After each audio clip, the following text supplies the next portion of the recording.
Students, आज हम अपने चैप्टर में पार्टनरशिप ऑर्गेनाइजेशन में नेक्स्ट पॉइंट करने जा रहे हैं और ये आज हमारा लास्ट पॉइंट है।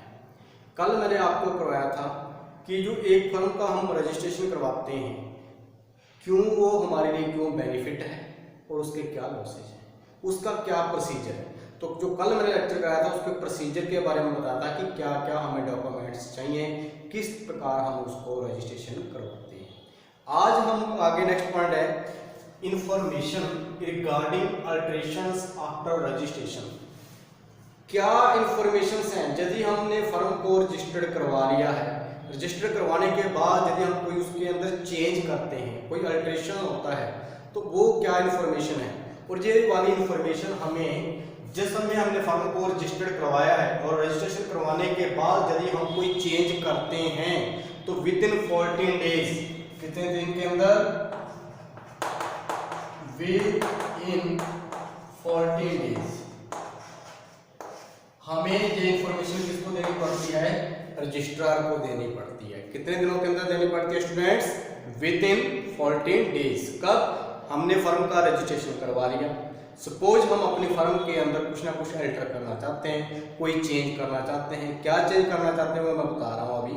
तो उसको हमने विद इन 14 डेज किसको कन्वे करना पड़ता है, किसको बताना पड़ता है, वो ऑल इंफॉर्मेशन हमें रजिस्ट्रार को कन्वे करनी पड़ती है, बतानी पड़ती है।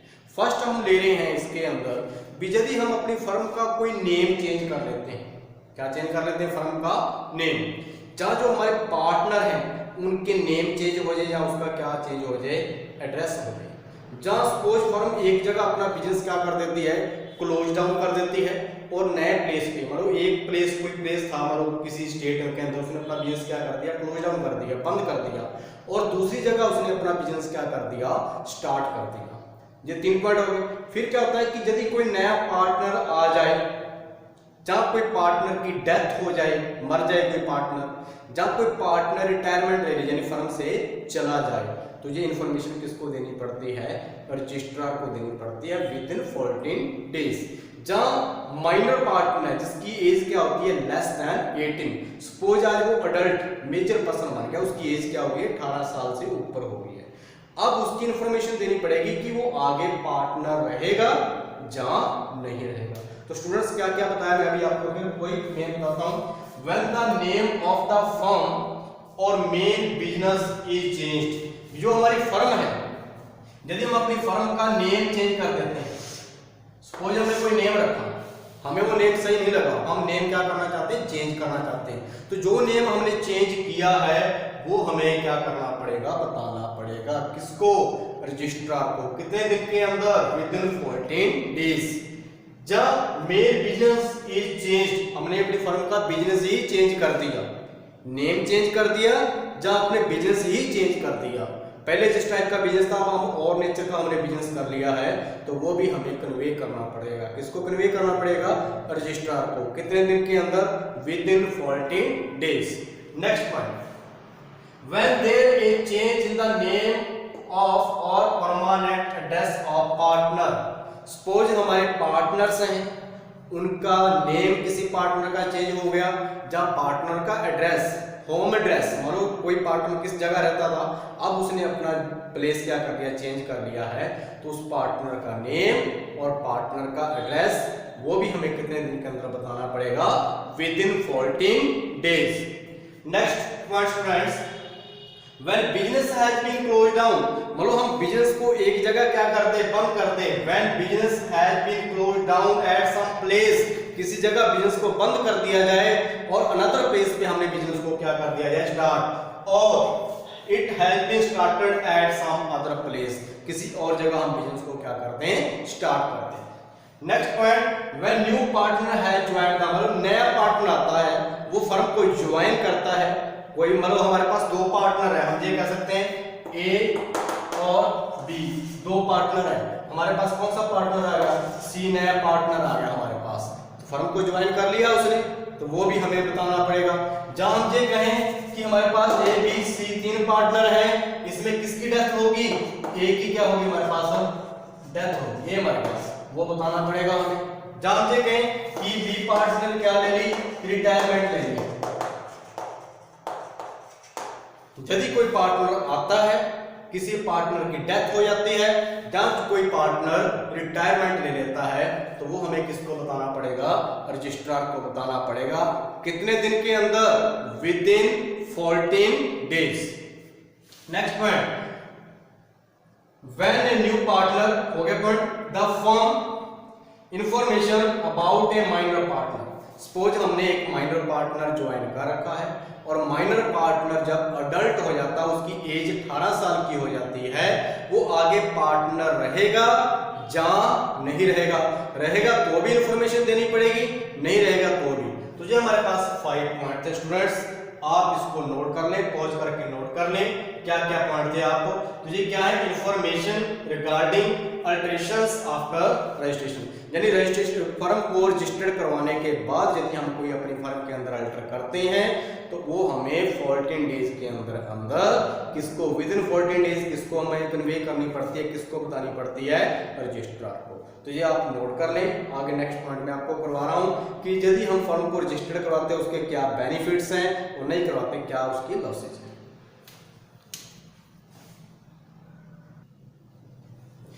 हाँ जी स्टूडेंट्स, आगे हमारे पास नेक्स्ट पॉइंट आता है इफेक्ट्स ऑफ नॉन रजिस्ट्रेशन।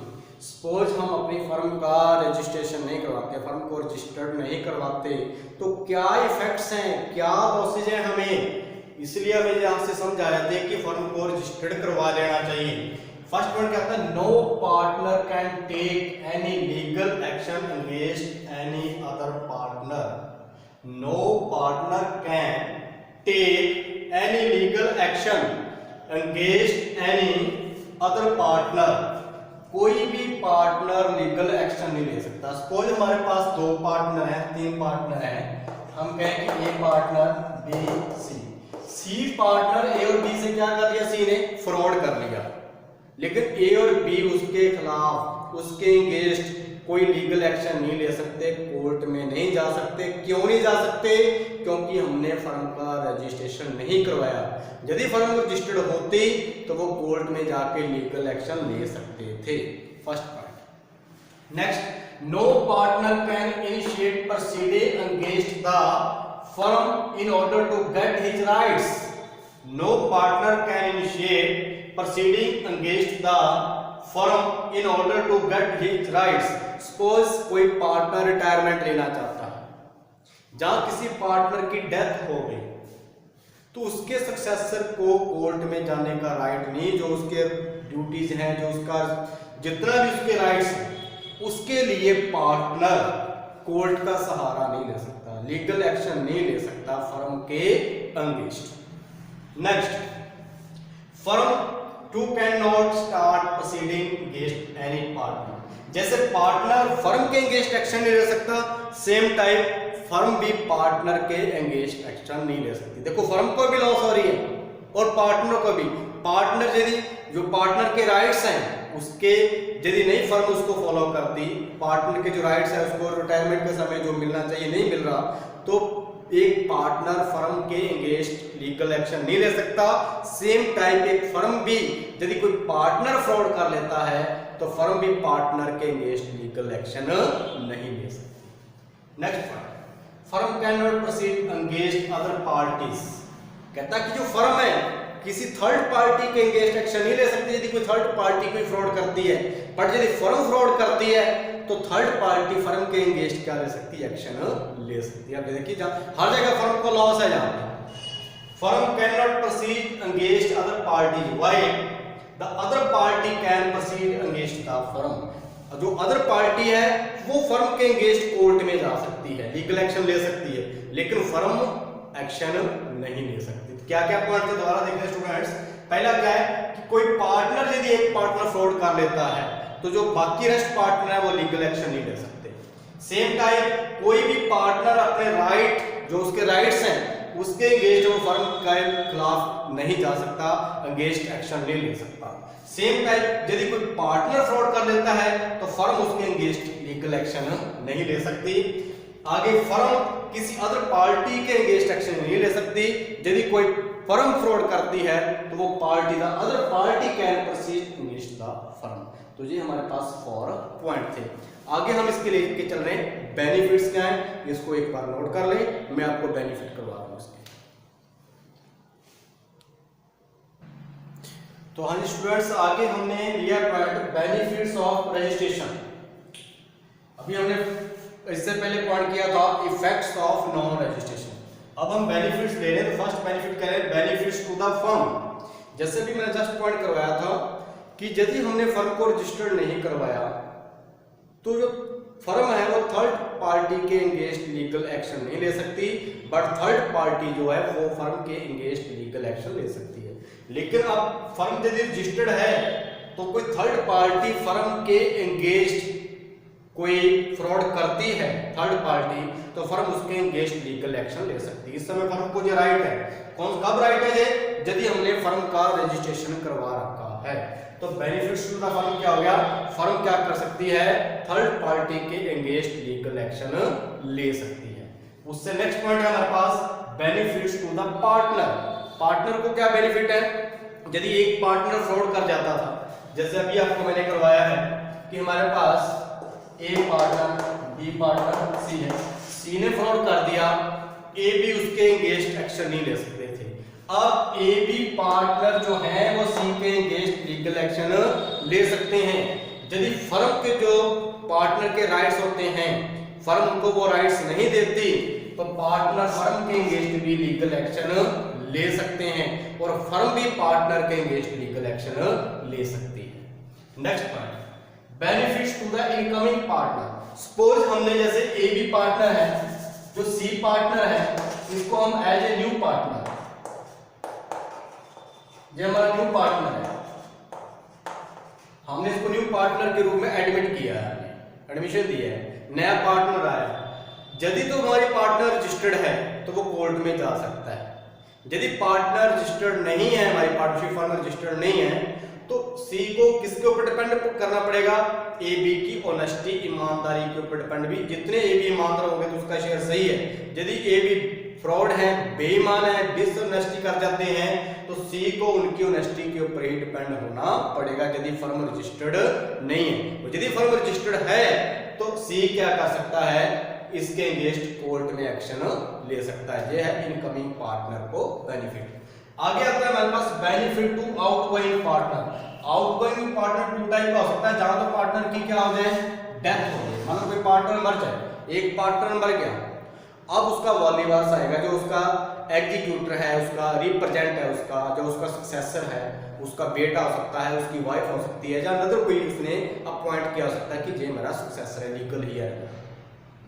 अब पार्टनर मर गया, उसके मरने के बाद यदि फर्म कोई डिसीजन लेती है, उसके लिए उसका सक्सेसर, उसका वालीवास, उसका लीगल हियर रिस्पॉन्सिबल नहीं होगा, और उसके लीगल हियर को उसका जो एग्जीक्यूटर है उसको राइट है, जो उसकी प्रॉपर्टी है, कैपिटल के अंदर शेयर है, जहां हम कोई एसेट्स को सेल परचेज करते हैं, रिवैल्यूएशन करते हैं, उसके अंदर शेयर है, गुडविल के अंदर शेयर है, राइट है लेने का।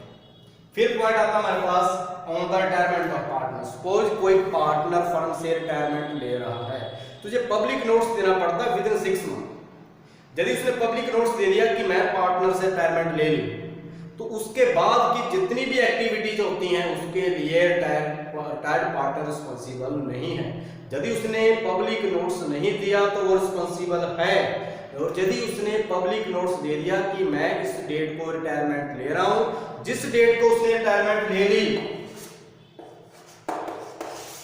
उस डेट के बाद आफ्टर दैट डेट वो रिस्पॉन्सिबल नहीं है, फर्म की किसी भी एक्टिविटी के लिए रिस्पॉन्सिबल नहीं है, और उसको ये राइट है कि उसका जो शेयर है, कैपिटल के अंदर शेयर है, गुडविल में शेयर है, वो लेने का उसको क्या होता है, राइट होता है। तो क्या क्या पॉइंट हुए हमारे पास, बेनिफिट्स टू द फर्म। इस समय फर्म पार्टनर के अगेंस्ट और थर्ड पार्टी के अगेंस्ट लीगल एक्शन ले सकती है। Benefit to the partner, partner firm के अगेंस्ट ले सकते हैं, द एक पार्टनर दूसरे पार्टनर के अगेंस्ट लीगल एक्शन ले सकता है। Benefit to the incoming partner, यदि कोई नया पार्टनर आता है, यदि फर्म रजिस्टर्ड नहीं है, तो उनको ओल्ड पार्टनर की, एग्जिस्टिंग पार्टनर की ऑनेस्टी पे डिपेंड होना पड़ेगा। यदि हमारी पार्टनरशिप जो है रजिस्टर्ड है तो वो लीगल एक्शन ले सकता है, कोर्ट में जा सकता है। Benefit to outgoing partner, death of partner, और रिटायरमेंट, तो डेथ में पार्टनर जो डेथ होगी उसकी डेथ होगी, उसका आगे सक्सेसर, उसका बेटा वाइफ जो भी उसने अपॉइंट किया, उसका जो लीगल हियर है, उसको राइट होता है कि वो अपनी प्रॉपर्टी लेने का, कैपिटल के अंदर शेयर, गुडविल के अंदर शेयर, प्रॉफिट जो भी है उसको राइट होता है लेने का। और उसके मरने के बाद, यानी जो उसके पार्टनर है, पार्टनर के मरने के बाद फर्म के द्वारा यदि कोई डिसीजन लिया जाता है उसके लिए उसका सक्सेसर रिस्पॉन्सिबल नहीं है। और रिटायरमेंट केस में जिस डेट को उसने पब्लिक नोट्स दे दिया उसके बाद रिटायरिंग पार्टनर फर्म के किसी भी वर्क के लिए, किसी भी एक्शन के लिए रिस्पॉन्सिबल नहीं है। तो इसके साथ ही स्टूडेंट्स आज ये हमारा चैप्टर क्या हो गया, एंड हो गया। सभी स्टूडेंट्स ने पीडीएफ फाइल मैंने आपको सेंड कर रखी है, आपने इसको पढ़ना है। आपको कोई प्रॉब्लम लगे, कोई डाउट हो तो आप मेरे से पर्सनल कांटेक्ट नंबर जो आपको मैंने दे रखा है मेरे से शेयर कर सकते हैं। Thank you students.